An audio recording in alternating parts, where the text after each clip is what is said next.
I'm speaking each day this week, and going to say something about protoplanetary disks and some aspects of planet formation within disks. So this set of lectures is the odd one out amongst the sequence you have. So mostly you're considering plasma astrophysics and then moving on to high energy applications. Here we're talking about very low energy applications. Okay, so we're talking about very low temperatures, very low ionization fractions, and a lot of the reason we're interested in these systems is nothing to do with the gas at all. It's because they're protoplanetary disks. We're interested in the formation of planets within those systems, and so we're interested in the solid component, in the dust, ultimately in the rocks, pebbles, and things like that. Okay. So the sort of structure is I'm going to begin today with some just very general introduction. So mostly just show some pictures and try to give you an idea of what physical processes we think are important in these systems. And then going through the week, tomorrow we're going to say something about basically the gas phase part of the system. So if we have gas orbiting a young star, sitting there for millions of years, is that going to be a turbulent system? Is the gas going to be accreting onto the star? And if so, for what reasons? Okay, so how do protoplanetary disks compare, in fact, to other accretion disks that we see in astrophysics around compact objects where typically the systems are much more highly ionized? Then on Wednesday, we'll get on to the question of what happens when we don't just consider the gas, but we also think about the solid piece of the disk. So we think of initially dust, so maybe micron-sized particles of silicates, of ices, things like that. So real materials we're talking about here, which are embedded within this gas, and which to some degree just follow the gas, but then have some interesting and very important differences from that gas phase physics. Okay.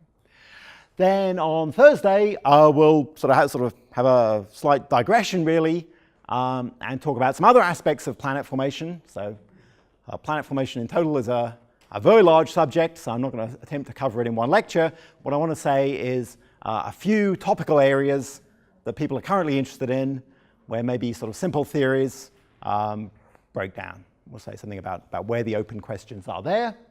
And then on Friday, I'm going to try to sort of bring it together and discuss what I've sort of loosely described as large-scale structure in disks. And I'm going to show that with some images in a minute, which you may not see particularly great in this room, but which many of you will have seen before.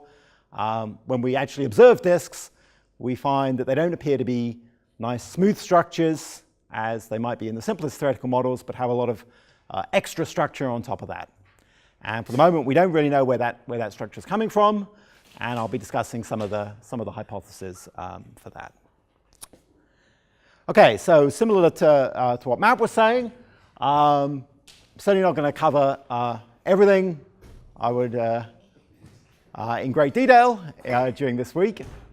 So if you're interested in more of this, there are some notes on the web, which are a write-up of some previous winter school lectures in Switzerland. And that's going to go through a lot of the mathematical detail and also the background references and so forth, which I'm not going to mostly have time to discuss. So if you're interested, you can find those things. And likewise, please stop and ask questions, particularly for this part on protoplanetary disks. I suspect some people know a lot more about this subject than others. Some people may be quite missing basic terminology and so forth. So do stop, and I can explain things, give a brief discussion. Okay, so let's start with some actual images. So one of the great advances of just the last 5 years, maybe, has been the advent of very high resolution imaging of protoplanetary disks in short wavelength radio. So wavelengths of about a millimeter or a little bit less than a millimeter. Okay. So this is coming about from ALMA, which is a telescope in the Atacama Desert of Chile. And this is one of the famous images from ALMA. This is HL Tau. So this is a young star, relatively close to the sun, as these things go, surrounded by a disk of gas and dust. Okay? And this is a young system, so actually there's still more material falling onto this disk, we think, from the star-forming region in which the disk is embedded. And when you look at this at high resolution, what you see is, you basically see a sort of axisymmetric structure around the star, which is what you expect. But you find that the brightness in these millimeter wavelengths doesn't drop off smoothly with distance, but rather appears to have this ring-like morphology as you go away from the star. And the sorts of scales we're looking at here are scales that are somewhat larger than the size of the solar system. So the solar system extends out to about 50 AU. So we're looking somewhat larger than that, but not vastly larger than that. So we're looking at 100 AU scales in this system. So we see these rings. Okay. So what do people think these rings indicate? Planets. Okay. So yeah. So this is what we would like to think, or what many people would like to think, what observers especially would like to think, I would say. Okay. This may be a sign that here we've caught a system where we have a disk, we have gas, we have dust. Planets have actually already formed in this system, and they're producing this structure that we see. So that's one possibility. Okay.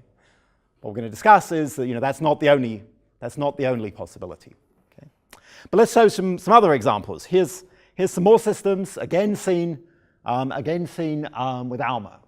So the one on the left there is TW Hydra. This is actually a very nearby system, one of the nearest protoplanetary disks we can see.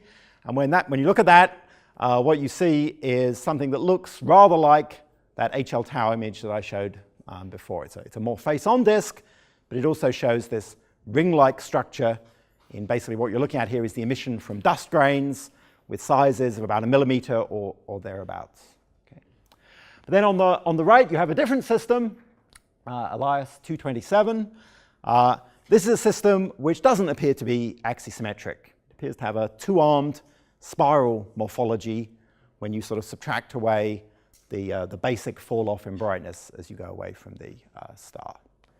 So when you see something like that with spiral arms, what do you think maybe is going on in that system?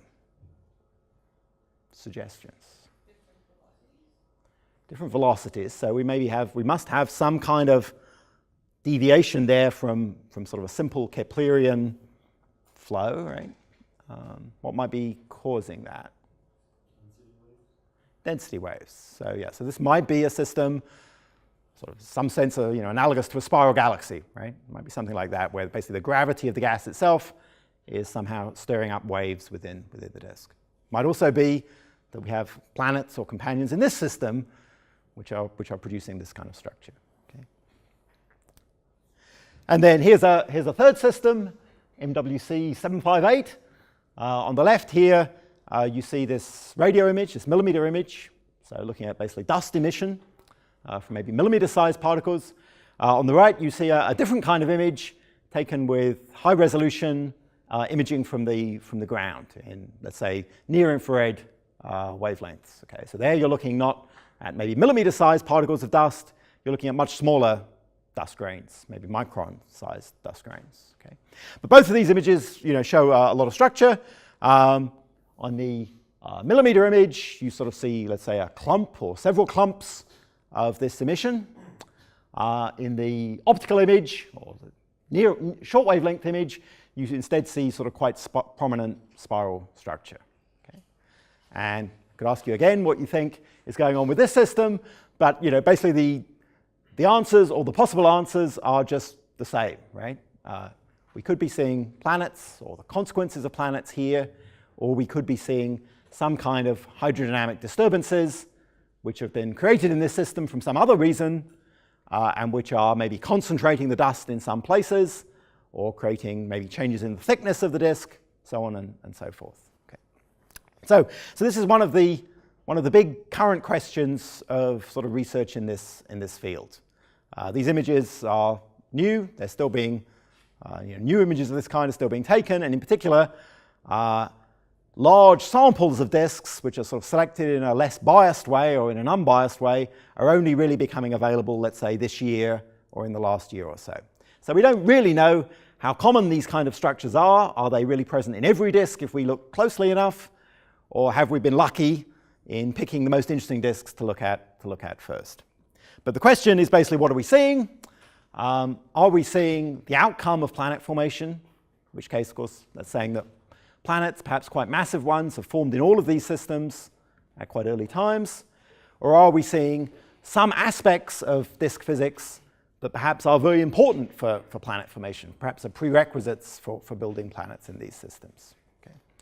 And we don't know. There are some systems where it appears, let's say, a planetary explanation works quite well. This is one that my collaborators have worked on, which is not one of the images I actually showed you. This is a system where we observe a star and we observe a companion around that star that's not really in the planetary mass regime, but is something maybe more like a brown dwarf.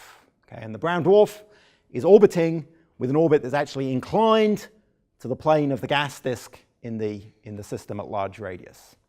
And you can do quite simple hydrodynamic calculations, no magnetic fields here, no self-gravity, just pure hydrodynamics. And you find that very strong perturbation from the brown dwarf, kicks up the gas in a way that resembles pretty much what we see.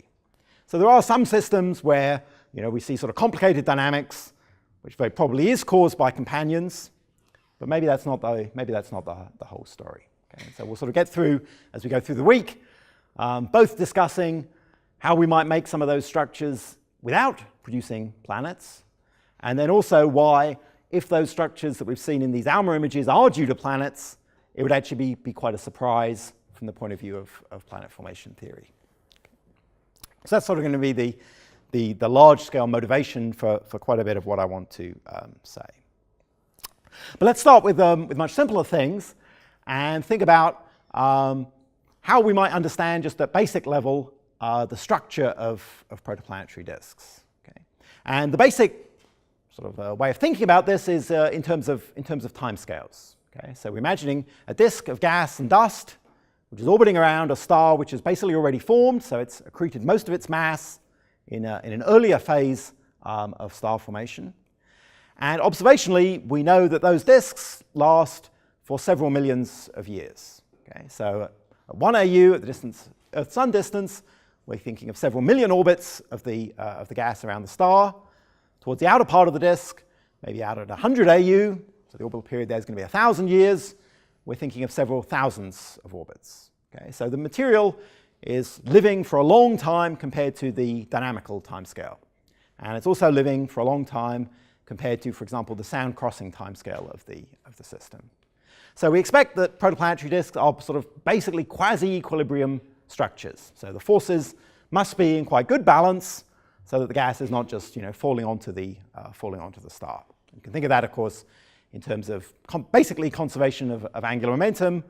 The reason the disk is there in the first place is that angular momentum has been conserved to a reasonable approximation as the gas has fallen in from molecular clouds to form the star and form the disk.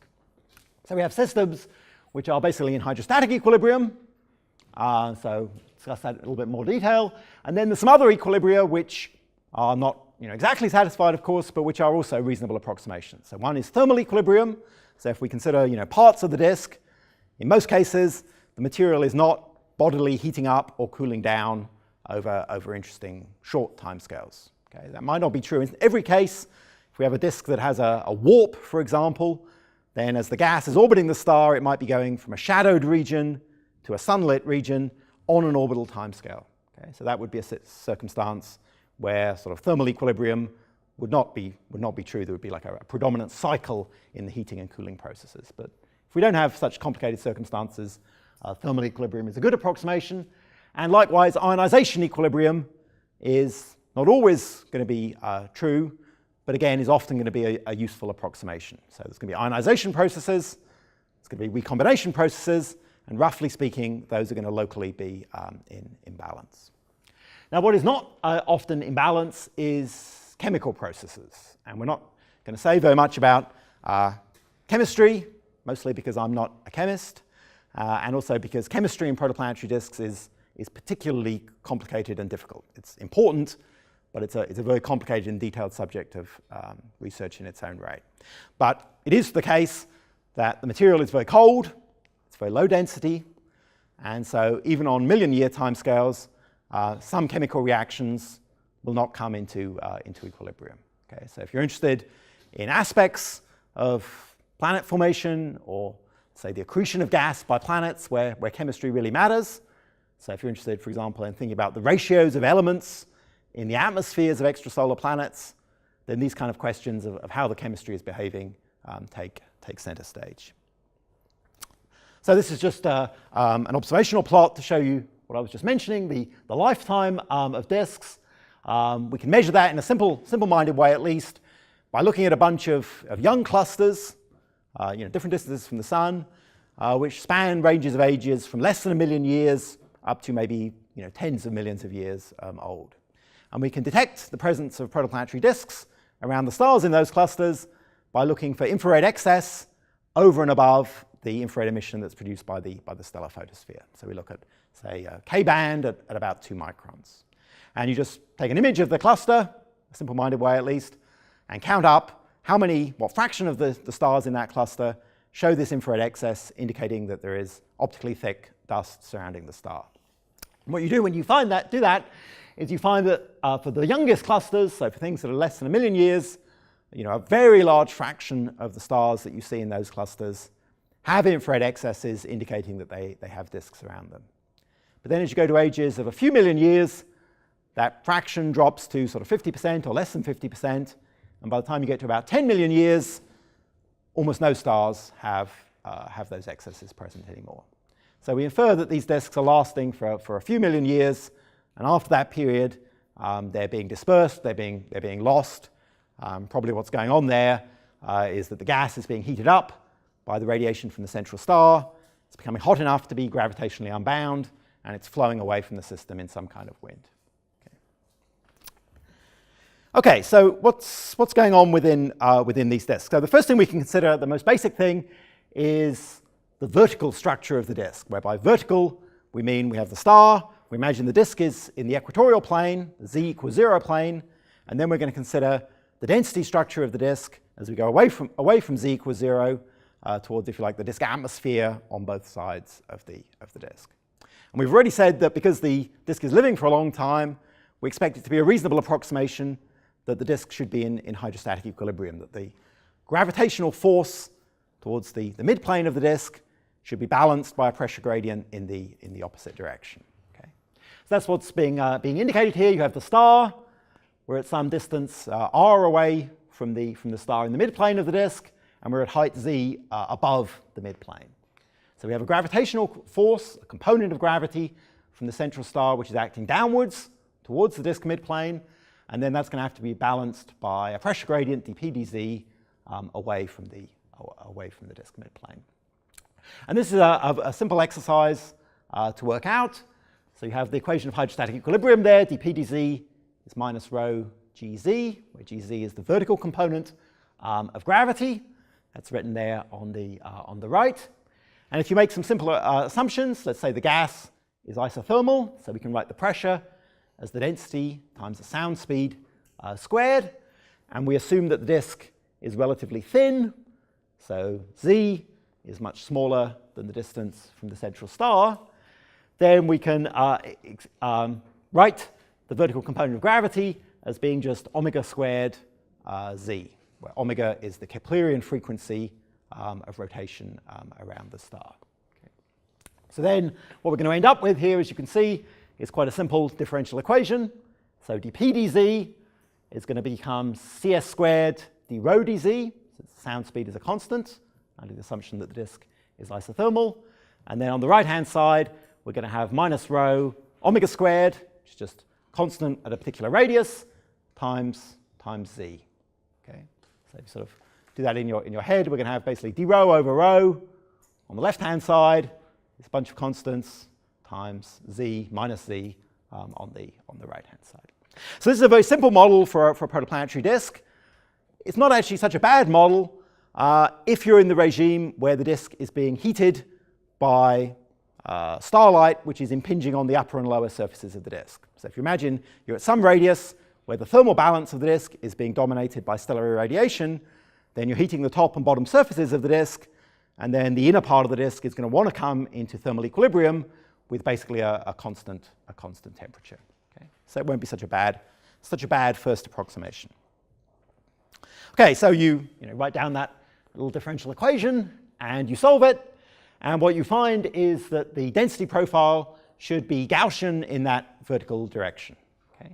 So it's a Gaussian with a scale height, which we denote by little h, which is just the sound speed divided by the Keplerian angular velocity at that radius. Okay? So if the disk is cold, obviously it doesn't have much pressure support in the vertical direction, so the disk will be vertically thin.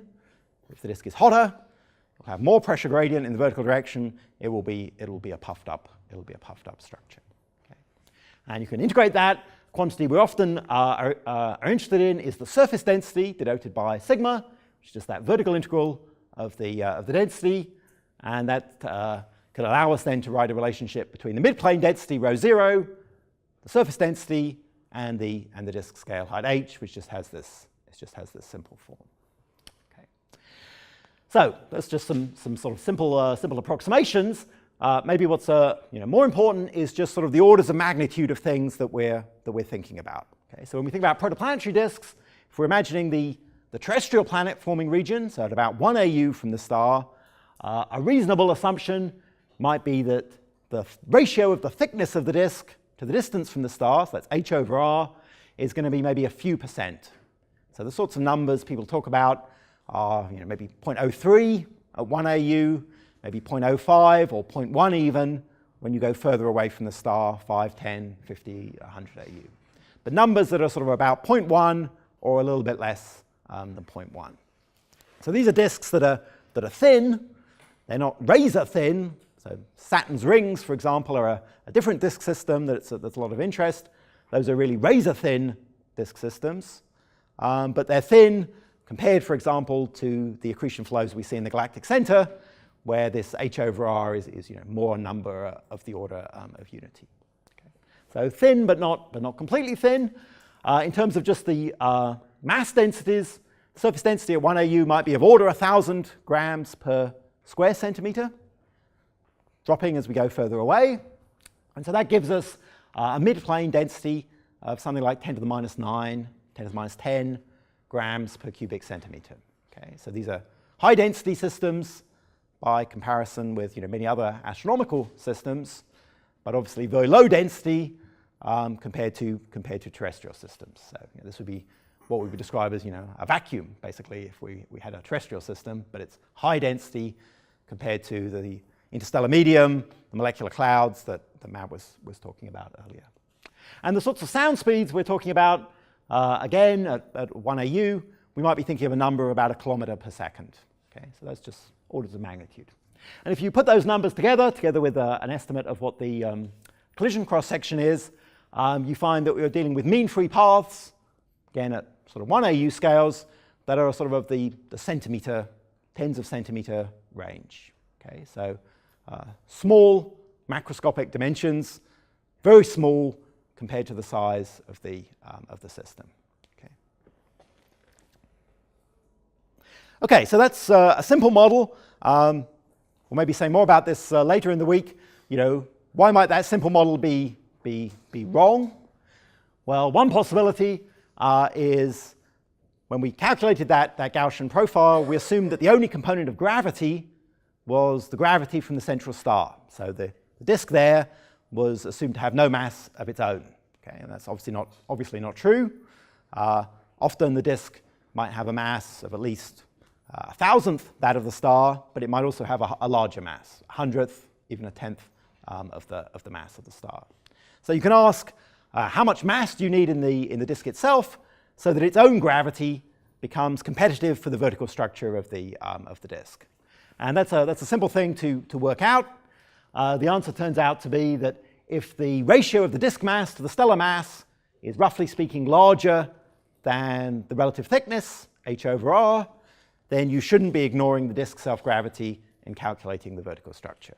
Okay? And you can add that term in to thinking about the vertical structure if you want, but as we'll discuss tomorrow, this condition is also the condition for when the whole structure of the disk, not just its vertical structure, would be affected by the gas self-gravity. So this is basically the same condition for when you'd start producing spiral arms and other non-axisymmetric features in the gas density. So you don't normally consider the vertical gravity of the disk in isolation from the rest of its dynamics. Something else you might have is magnetic pressure, or you will have magnetic pressure. So you have a gradient in b squared over 8 pi in the vertical direction, and that of course can also provide vertical support to the gas. And there's actually old calculations now showing that even in quite simple models, that component ought to become important once you go far enough away from the disk midplane. So you should then have enough magnetic pressure to provide some support against gravity. And we'll maybe say more tomorrow. There are other possible models, particularly those where there's a strong role for non-ideal MHD terms, where maybe the magnetic fields can be stronger, and so that region of the disk where magnetic pressure is an important part of the support can be pushed towards the midplane. Okay, so that's the vertical direction. What about the radial direction? Well, here the situation is sort of relatively simple, because the disk has this property of being thin in the vertical direction. Okay? So the fact that the disk is thin, which is an expected result based on considering the heating and cooling processes, which we'll come to in a moment. It's also something we sort of directly observe. If you see a disk edge on, you can visually see that it's thin. And that obviously says something about how hot the material is and how strong the pressure gradients are. And they're not strong compared to the bulk rotational forces and the radial force of gravity from the central star. So if you sort of imagine a cross-section of the disk there, the dominant forces on a parcel of gas that's orbiting the star are gravity, pulling radially towards the star, and rotation, which is basically in balance against that gravitational force. And on top of that, of course, there is a component due to a pressure gradient. Okay? And that, in principle, can be either inwards or outwards. Generally, we imagine that the disk is hotter and higher pressure towards the star. It's getting colder and lower pressure as we go further out. So on a sort of global scale, that pressure gradient is acting to push material out. It doesn't necessarily have to be the case locally that that's true at every point in the disk. So if we just consider a purely fluid system, so no magnetic fields, ignoring viscosity and so forth, and we assume that things are stationary, then the momentum equation is very simple, and it just reduces to this equation on the bottom here. We have v phi squared over r, so v phi is the orbital speed about the star. It's basically balanced by the gravitational force, gm over r squared, and then there's a second term, which is 1 over rho dp dr. Okay, so there's a correction to the sort of bulk rotational field of the disk due to a radial pressure gradient here in the gas. And you can again do a simple exercise. You can let's say we have the pressure is rho cs squared. We've already said that the sound speed is related to the thickness h in the way that's shown there. Cs is h omega. And then you can immediately see that second term, the dpdr1, is second order in the vertical thickness h over r of the disk. So if the disk is thin, then self-consistently the pressure gradients, the radial pressure gradients, are not very strong compared to stellar gravity, and basically the rotation field is Keplerian. Okay. So this is a big simplicity for protoplanetary disks. When we look at some other disks, so when you look in particular at disks in the galactic center, and in other galaxies where the accretion rate onto black holes is very low, those systems have the property that they're not thin disks, they're thick disks. So H is more comparable to R. And in that situation, you have a lot more freedom because there are many ways in which you sort of have three terms you can play off against each other. And so the rotation velocity, in principle, does not have to be close to Keplerian. But in protoplanetary disks, it's a good assumption. And in systems where we can measure the rotation velocity by looking at molecular line profiles, which from species like CO, we see that the rotation curve follows a Keplerian form really very closely. Okay, so that's just a general comment. Obviously, you can do this exactly if you know something about how the pressure really varies with radius in the disk. We don't observationally know that by any means perfectly, but you can make some simple models. Suppose you say that the surface density falls off just as 1 over the distance from the star. So that's a commonly used approximation, which seems to be roughly consistent with what we see from millimeter wave observations. Let's say the central temperature scales as 1 over the square root of radius from the star. Then you find that the orbital velocity v phi is the exact Keplerian velocity with this correction term in parentheses there. Okay, so it's 1 minus some factor times h over r squared, all to the 1/2 power. Okay. And if you plug some numbers in there, so you go say 1 AU, and we think of h over r of 0.03, then what you find is that the gas is not quite Keplerian, and it's non-Keplerian by about 1/4 of 1%. Okay, so it's really, by astronomical standards, it's really a very good assumption to say that it's Keplerian velocity. And that actual velocity difference in real units works out to be about 70 meters per second. Okay, so it's a significant velocity, but it's very, very small compared to the orbital velocity. So this actually produces a sort of interesting situation. It means that if we have a disk that's non-self-gravitating, so it's a low mass disk of gas that's orbiting a star, then really for sort of all practical purposes, we can just assume that it's in Keplerian motion around the star. Okay? But it's not quite.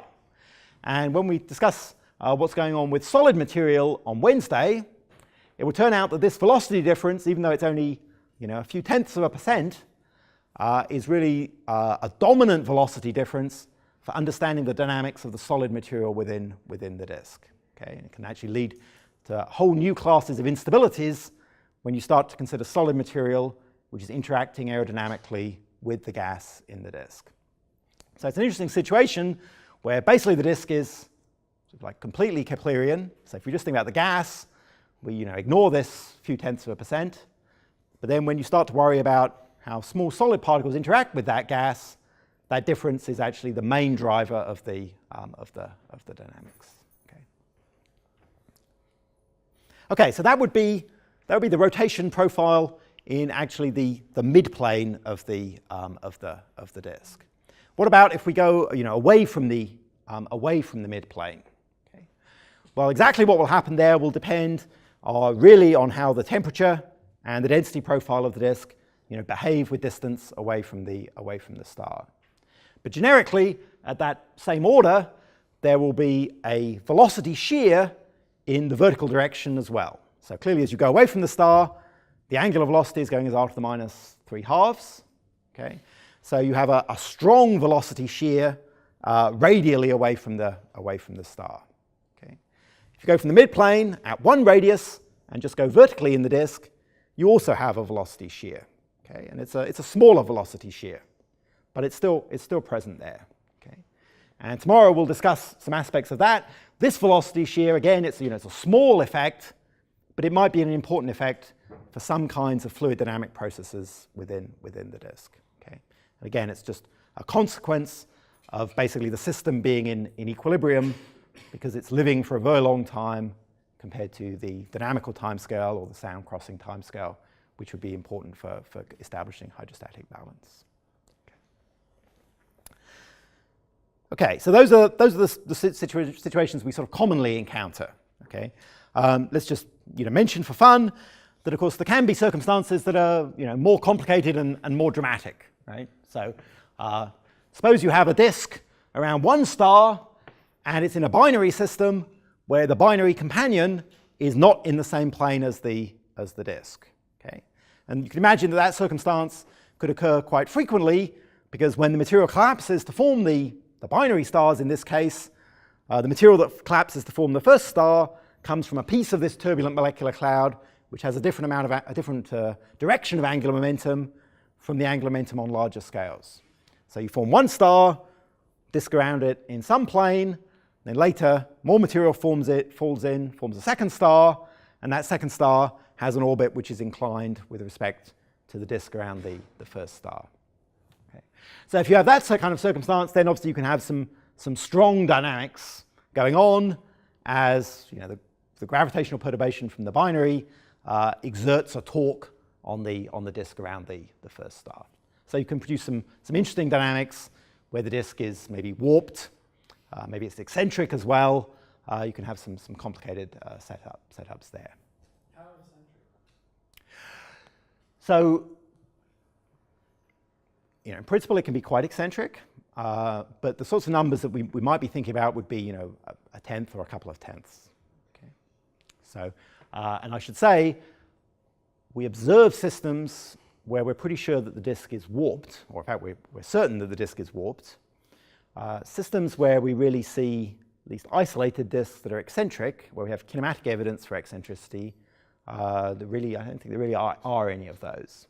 So it actually seems as if the most common deviations from the simplest model is in the sense of a warped or a twisted disk rather than an eccentric one. Okay, so that was actually all I wanted to say about, let's say, the vertical structure and the radial structure, the velocity structure. So any questions at this point before we go on and start talking about some other things?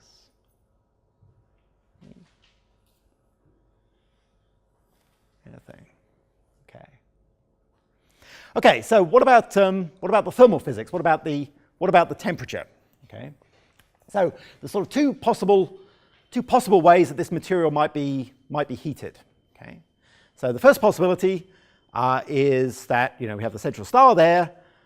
If the surface of the disk is exposed to that stellar irradiation, obviously that will heat the material. Okay. So you can imagine that there's some irradiating luminosity, which is some fraction of the stellar luminosity. And in a very simple model, very simple-minded model, where the disk is just a razor-thin sheet that completely occupies the equatorial plane and goes in and touches the star at the equator, you can calculate that F quite easily, and it works out to be a quarter in that case. So it's a significant fraction, even in that very simple situation, a fraction of the stellar luminosity that's intercepted. But then the other possibility is that we have an accretion luminosity. So this gas is obviously not sitting there completely statically. We can actually observe some signatures that the gas is flowing inwards and is ultimately being accreted onto the star. We see that, for example, in the ultraviolet luminosity of these young stars, which is higher than we would expect if gas was not actually falling into the stellar surface. And if you imagine that gas is coming in through a sequence of Keplerian orbits, half of the dissipated gravitational potential energy is going to be thermalized. The other half will be going into the increased orbital velocity as we go closer to the star. So there will be an accretion component which will be related to the accretion rate m dot in this simple way. Okay, so Rn here would be the inner radius of the disk around the star, which might be larger than the physical stellar radius if the star has a significant magnetosphere. Okay.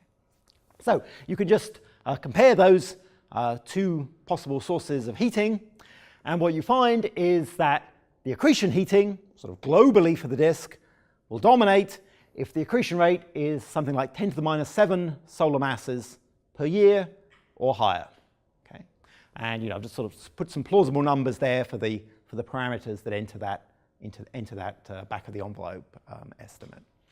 And this is an interesting number because when you look at young stars and ask how rapidly are they accreting, most of them have accretion rates that are below this value. So let's say a typical value that people would quote you would be 10 to the minus 8 solar masses per year. But there are some systems which are rapidly accreting, which are certainly above that line.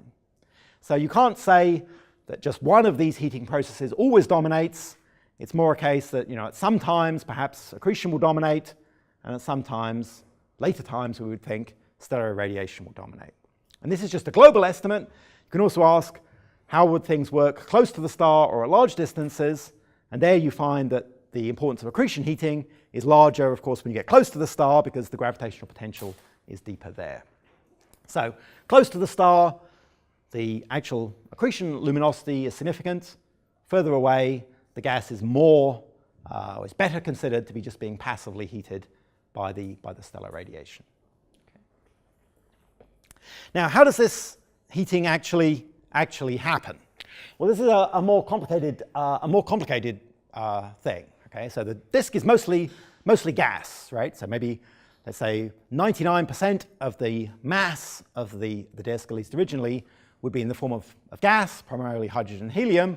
1% is going to be in the form of solid materials, condensable materials, dust of various kinds. Okay?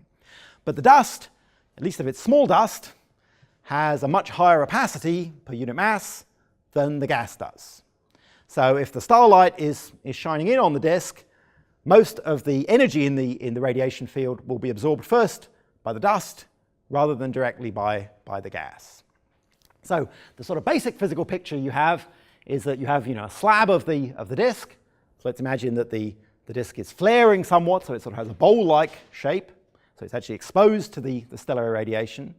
The starlight is coming in, and it's first of all being absorbed by dust particles somewhere up in the atmosphere of the disk. Okay? So the dust is heated up, of course, and it will then re-radiate. Okay? So some of that irradiation will just go out into space in the direction away from the disk midplane. So we'll sort of observe that warm dust radiation, but then some of that radiation will go in the other direction. Dust will basically be radiating, perhaps somewhat isotropically, down towards the midplane, and it will then be absorbed by more dust or more gas that's closer to the midplane. So we have a circumstance where what's happening is the dust is being heated up. Some of that radiation is going straight out into space. Some of it is going downwards into the disk and heating the lower layers of the disk. Okay? Those lower layers of the disk will also be radiating, and those will be radiating more like a black body, which is then shining back out through the disk atmosphere into space. Okay? So if we just think about the dust emission from the disk, we have, let's say, a simple-minded way, two components. We have like a warm component, which is directly seeing these dust particles which are being heated in the atmosphere of the disk by the stellar irradiation. And then we have a cooler component of thermal radiation, which is coming from deeper in the disk, which is just cooling the disk and keeping it in thermal equilibrium. So that's what's going on with the dust. What about with the gas? Well, the gas will be exchanging energy with the dust via various processes. So one is collisions between dust particles and gas molecules. So those will tend to equilibrate the temperatures between the dust and the gas. But then another important effect is the photoelectric heating, which I'll say more about in a moment. If we also have higher energy radiation, which is striking these dust particles, they can be ejecting electrons from the dust, and then the energy of those electrons is thermalized within the gas. Okay? So, even though in a simple-minded way, a disk is optically thick, so it basically just absorbs, it absorbs the stellar irradiation you're throwing at it, the actual sort of physics by which that energy is converted, particularly into the energy of the gas, actually involves quite a bunch of different processes. Okay. I'll show some calculations of that in a moment. Yeah, so let's just putting the final things together. So you have the dust, which is being heated, it's radiating in these various components. Then it's heating the gas in a sort of indirect way, and then the gas, of course, itself is cooling, and its cooling may be via processes such as line radiation, molecular line radiation from species like CO within the gas. Okay, so let's go back to the simple-minded idea. Suppose we imagine the simplest model, which would be we have the star, we have a disk which is not accreting, but which is very thin. It's occupying the midplane of the disk, the equatorial plane of the disk, and every radius is intercepting stellar radiation, and it's locally re-radiating it as black body emission. Okay? So then we have this sort of setup here. So we imagine the disk there. We're imagining a little patch of the disk, and we're intercepting stellar radiation from some range of angles, theta, up to the point where we see the stellar limb. Okay? So if we assume that the intensity of the star is constant across the disk, so we ignore limb darkening, we can actually easily calculate the temperature by just integrating the specific intensity over the visible surface of the stellar disk. Okay? So this is an easy calculation to do, and this actually evaluates exactly to a particular expression which is given here. But if you go a long way from the star, what you find is that the disk temperature goes as r to the minus 3/4. Okay? So it falls off a little bit more slowly than r to the minus 1. And that has the property that if you then ask, well, what's the geometric thickness of the disk, h over r, that's going like the sound speed, so the square root of the temperature divided by the Keplerian speed, and that has a small positive exponent in the radius. So in the simple-minded model where you just have a thin slab of gas intercepting stellar radiation, cooling by blackbody emission, the prediction is that that thin layer of disk actually gets a little bit thicker in an angular sense as you go further out. So it is sort of self-consistent to imagine that the disk has a sort of bowl-like shape, and therefore wherever you are on the disk, you potentially do have a line of sight which takes you to the central star. Okay. So as I say, that calculation is given in the notes. Now, in reality, there's more complicated things going on.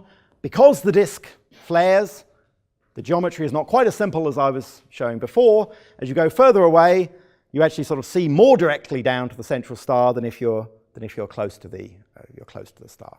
So the outer parts of the disk have a greater angular extent, and so they absorb a greater fraction of the starlight than you would expect if the disk was really just completely thin and in the equatorial plane. So that, if you like, reinforces the flaring to a certain amount. Okay. There's also an effect, which is that the dust particles that we're interested in may be smaller than the wavelength of the infrared radiation that they re-radiate. Okay. So when we talk about infrared emission from these disks, we're thinking about the shortest wavelengths being a micron or a couple of microns, but then going out into the mid-infrared, 10 microns and even longer wavelengths. So a lot of the dust, a lot of the opacity may be being contributed by dust particles, which are actually smaller than that physical size. And that means that they're rather inefficient at re-radiating the energy that they absorb. And because they're inefficient at re-radiating, that means they have to have a higher temperature than you would expect if they were perfect radiators. So as a result, the surface of the disk, the warm dust on the surface, is actually somewhat warmer than you would expect if it was just a black body sphere, which was absorbing geometrically and then re-radiating as a black body from its entire surface.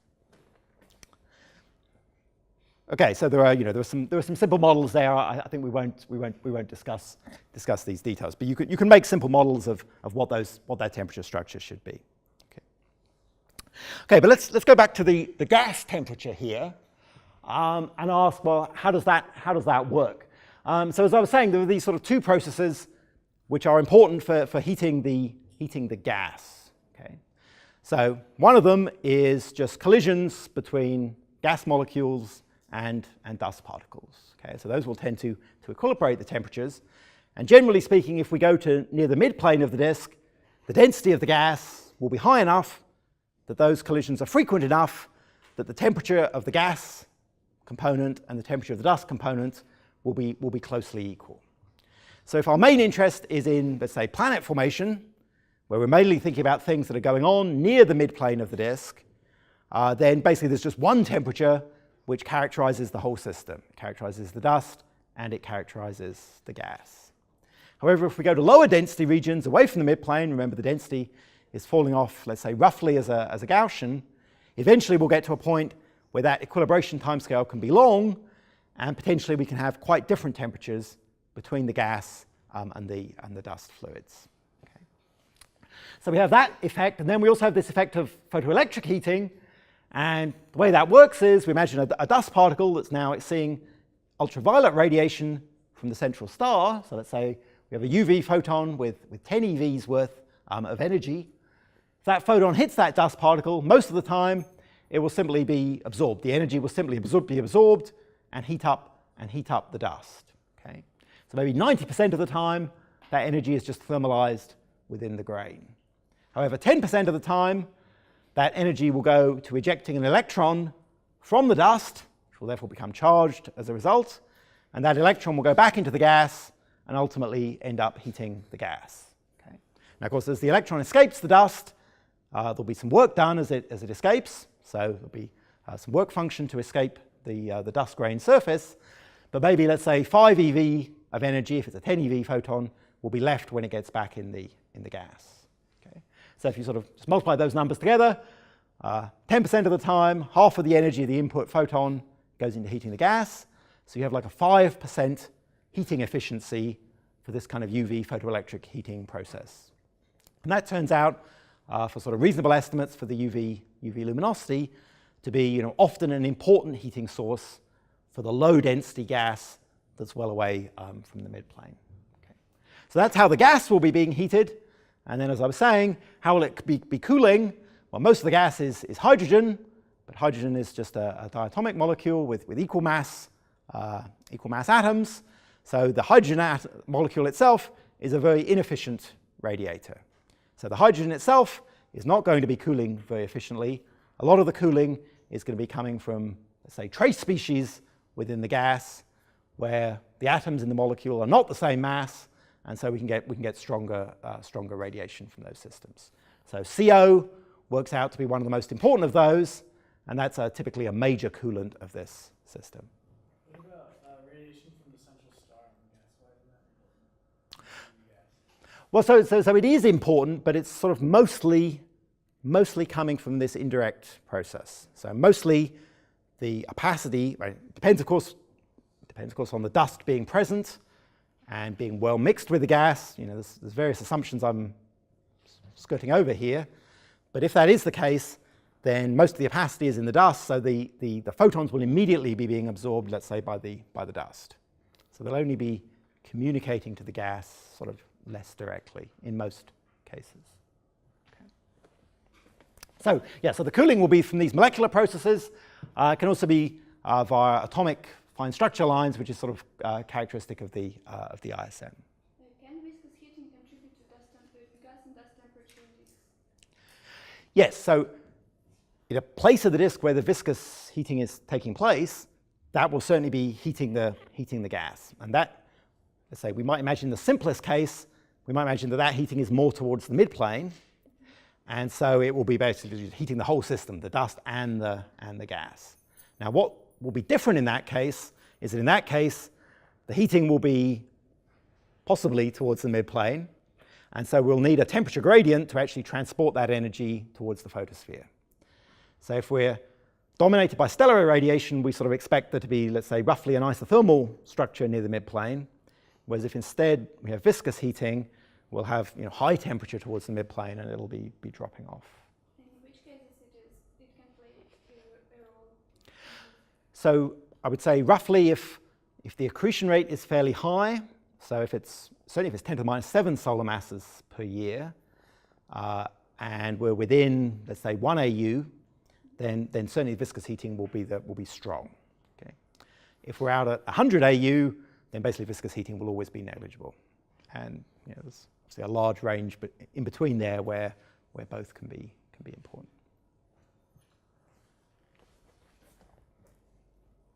Okay, so those were just some sort of general consideration. Here are some actual models of this, and as you can sort of maybe gather, it's actually quite complicated to work out these thermal structures in detail. Okay, because there's actually some quite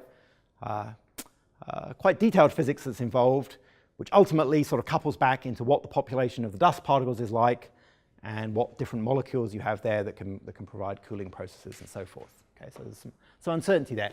But here you have 3 panels. So you're looking at distance from the central star, 1 to 100 AU, height above the midplane in terms of Z over R, and then on the left you have the dust temperature. On the right you have the gas temperature. Or in the middle you have the gas temperature. On the right you have the gas density, which is here just some assumed model for what the gas density ought to be. And so this is complicated in detail, but the sort of general structure you get from these calculations is basically always the same. Okay? So if you're close enough to the midplane, the system is optically thick. Okay? And least of it's heated by stellar irradiation. It's basically vertically isothermal. And in that inner region, the gas temperature and the dust temperature are driven to be closely equal to each other. So there's just one temperature for the system. If you go away from the midplane towards the surface, you get to this region where the dust particles are directly seeing the stellar irradiation, and therefore they're sort of overheated compared to what their black body temperature would be. So you have warmer dust temperatures towards the surface of the disk than you do in the midplane. And then if you consider the gas, because the gas is being sort of heated indirectly by these dust-mediated processes, but then it's cooling via less efficient processes, the gas develops yet higher temperatures. So if you go sufficiently far away from the midplane, the gas can be, significantly hotter than the dust, and actually significantly hotter than maybe you might think would be present in this kind of environment. So if you probably can't see the color scale very well there, but if you look at that gas temperature in the central panel there, in that surface layer of the disk, you can have gas temperatures of 1,000 Kelvin or 2,000 Kelvin, even several AU away from the star. So much higher temperatures than, if you like, the equilibrium temperature would be at those radii. So these are things that are very important if you're trying to model, in particular, things like molecular or certainly atomic emission from protoplanetary disks, okay? Because these temperatures are much different from the temperatures you would expect otherwise. Okay, so final thing I wanted to say something about was ionization, and say a little bit about what is setting the ionization. So I don't think you can see this plot at all, but let's say the most basic thing you might think about is thermal ionization, collisional ionization of species within the disk. Okay? And so most of the disk is hydrogen, and that would be thermally ionized at temperatures of the order of 10 to the 4 K. Okay? Now, 10 to the 4 K is a temperature that is very high compared to the typical temperatures you have in protoplanetary disks. So there are some circumstances, limited circumstances, where you can obtain those temperatures. So there are outbursting sources, which we describe as FU Orionis objects, where it appears the accretion rate is very high. It may be as much as 10 to the minus 4 solar masses per year onto the central star. And these are just brief accretion bursts that maybe last 100 years. And in those systems, within a tenth of an AU away from the star, the midplane temperature can start to exceed 10 to the 4 K, and so you can start to thermally ionize hydrogen. But normally, you're well below that. Okay? So you're not considering, so the hydrogen is basically neutral. Okay. Now, of course, hydrogen is not the only thing you have in the disk. You also have other species which have lower ionization potentials than hydrogen. Okay? And in particular, you have alkali metals, which can be ionized at significantly smaller temperatures. Okay? So there's a small component, there can be a small component of thermal ionization coming from the ionization of those kind of species. Okay? And that can occur at temperatures more like 1,000 degrees Kelvin. And if you think, obviously, the central star is maybe 4,000, 5,000 Kelvin, the temperatures in the disk really close to the star clearly can exceed that 1,000 Kelvin value. Okay? So you can calculate that thermal ionization. The plot, which you can't read, is showing what that would look like. The main point here is that because these are trace species, the amount of ionization you get is really very small. Okay? So you might be talking about numbers that are 10 to the minus 10 or even less than 10 to the minus 10 for the ionization degree. Okay? So this comes back to what Matt was discussing earlier about what is a plasma. Here we're thinking about a system where only 1 out of every 10 to the 10 species is actually an ionized species. Okay. So close to the star, this sort of thermal ionization of things like the alkali metals is an important process. Okay. But if we go further out, even that is not going to be the case, because 1,000 Kelvin is not going to be obtained in the gas, at least near the midplane, except within maybe a tenth of an AU or a few tenths of an AU from the star. So further out, we don't have any thermal ionization, and the only ionization processes we have to worry about, or we need to worry about, are non-thermal ionization processes. And here things are much more complicated, because we have to explicitly consider the ionization and how it's balanced by different recombination processes. And there's a number of items on both the ionization side of the ledger and on the recombination side, which can be important in different regimes. Okay, so here's just a simple example of how it might work in one case. Suppose we have a system which is being ionized. So let's say that ionization is by cosmic rays, perhaps, for the moment. We'll come to that in a minute. And the sort of recombination reactions we have are electrons recombining with positively charged molecular ions. So here we have HCO plus as an illustrative molecular ion. So you have an electron, recombines, here it splits up the molecule into a hydrogen plus a CO. Okay? So you could write a rate equation for that, for the number density, the time evolution of the number density of electrons, dNe by dt. We're ionizing the neutrals with number density Nn at some rate. And then we have two-body collisions, which are producing these recombinations. So the rate of recombination has some rate coefficient, and then it's the product of the number densities of the electrons and the molecular ions. Okay? If we say we're in equilibrium, that equals 0. And so we can solve that for the ionization fraction Xe, and it depends on the square root of the ionization rate divided by the neutral number density. Okay, so if that was just the only thing going on, we have a simple analytic solution for what the ionization rate would be. Of course, in reality, we have many such processes potentially contributing. Okay? But in principle, we could write a big set of equations, solve them for steady state, and work out what the ionization rate is. So what ionization sources do we have to worry about? Well, there's a number of them. The ones that are generally thought to be most important are X-rays from the central star. So young stars are typically quite strong X-ray sources. So there will be shining X-rays onto the disk. That will be ionizing at least the upper column of the disk. So X-rays will maybe penetrate a few grams per square centimeter of column away from the surface of the disk. If we have cosmic rays, those are more energetic particles, so they will penetrate deeper into the gas before they lose their energy and cease ionizing. And then we have FUV photons, far ultraviolet photons, which are perhaps energetically very strong, but which have really very small penetration depths. Okay? But if we go a long way away from the star, where the column density of gas is not very high, the penetration depth of those FUV photons can be quite important. And then potentially we also have radioactive decay, so the dust that's making up the disk, the solid component of the disk, will contain short-lived radioisotopes. Those will be decaying, so those will also be producing some ionization. But that's generally quite a small effect. So here's just a sort of simple schematic model of how that might work. Here's column density going down from the surface of the disk towards the midplane. Okay, so on a log scale, so you've got 10 to the minus 1 grams per square centimeter up to 10 to the 4 grams per square centimeter. And then these curves here are just showing the attenuation of cosmic rays, of X-rays, and then just radioactive decay of well-mixed dust particles, what sorts of ionization rates they would produce. Okay. And what you find is that if you're in the sort of upper atmosphere of the disk, the X-rays, or if you're further out, the FUV would be the most important thing. There might be a region where cosmic rays are important somewhere, but if you really go to the midplane of the disk and the column density is quite high, all of these external ionization sources will be very, very heavily attenuated. Okay. So in the midplane, you really expect quite low levels of ionization, where quite low means even less maybe than 10 to the minus 10. Okay. Let me skip over this calculation. Here's just another example of that, an actual calculation of ionization fraction. Can't see here, but the color bar scale here goes from red, which is like 10 to the minus 9 for the electron fraction, down to blue, which is like 10 to the minus 14 for the ionization fraction.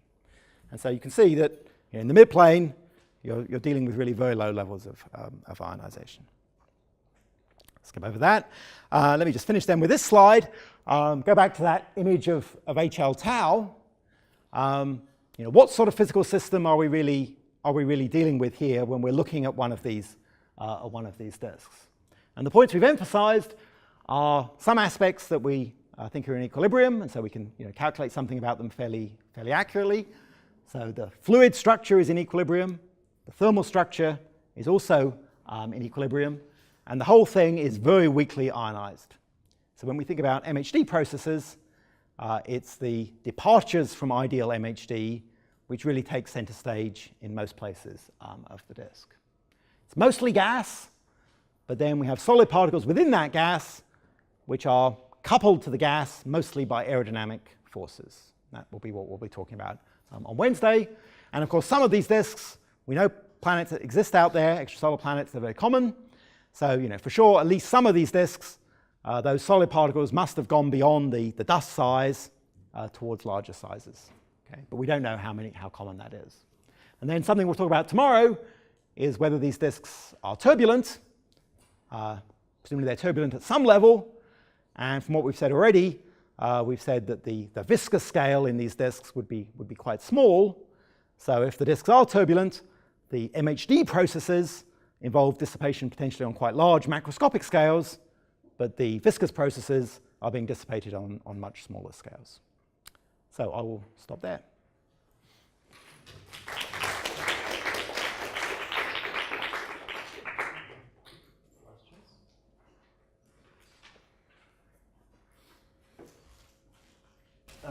You mentioned the flaring of the disk in the context of irradiation by the stars. Does it have any dynamical influence other than just as a consequence of the chemistry and the irradiation? Is there something dynamical special about a disk that flares? Mostly not, I would say. Right? The one thing is that the detail of that flaring will, of course, determine the vertical shear. Okay? So, and the vertical shear is potentially itself unstable. So in that sense, there's some coupling to the dynamics, but it's weak because basically any structure, plausible structure, is going to have that velocity shear. So it's changing the prefactor rather than giving you something qualitatively new. Are there circumstances in which the flaring itself could be subject to an instability? There's some limited circumstances where that can happen, but I think it's not really a parameter regime we expect to get into. So people have discussed, could the surface of the disk be, because of this flaring of the heating aspect, could it be unstable to producing ripples? So you can imagine if the disk flares and you suddenly sort of bent one part of it down, then it would be shadowed, and then it would cool and it would sort of drop away. And so you can imagine that might be an instability, but I don't think that is likely to be real.